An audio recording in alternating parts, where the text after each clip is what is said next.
Grazie mister, è tornato agli spogliatoi, mister Mariotti. Ripetiamo, una squadra dai due volti, nel primo tempo più concreta, poi nel secondo tempo il Montebello è sembrato avere un po' la meglio e è riuscita dal 2-0 a portarsi sul 3-2.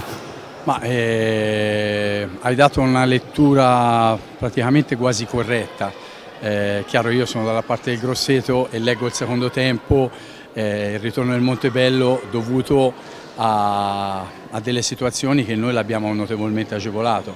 perché se poi andiamo a analizzare come abbiamo preso i 3 gol,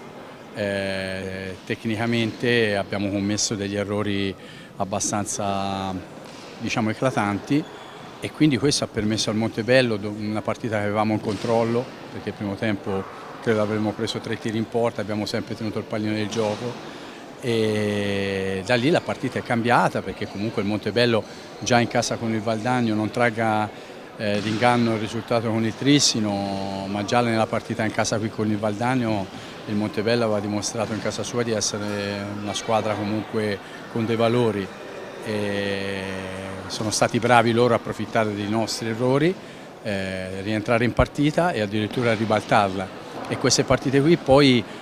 noi siamo anche noi una squadra cambiata per 7 decimi, ci sono ragazzi giovani, sì, abbiamo gente di esperienza tipo Saveda, tipo De Oro, tipo Paghi, ma il resto della squadra è molto giovane, gli stranieri sono al primo anno che sono anche loro in Italia, quindi ci sono delle dinamiche particolari, e queste poi sono partite che rischi anche di perderle dopo. Quindi abbiamo recuperato, avevamo anche noi avuto le occasioni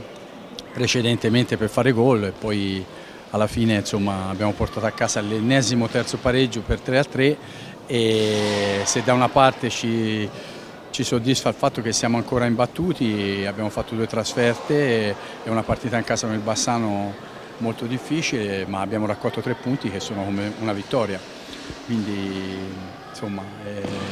c'è un po' di rammarico. Bene mister, è un piacere fare l'intervista con lei perché non ho più da chiederle niente, mi ha detto tutto, io ho fatto una buona lettura, lei mi ha detto tutto, perfetta. Quindi Ho un po' di esperienza, qualche esattamente. annetto che sono sulla breccia. Perfetto, allora mister io la ringrazio, buon rientro e in bocca al lupo per il resto della stagione.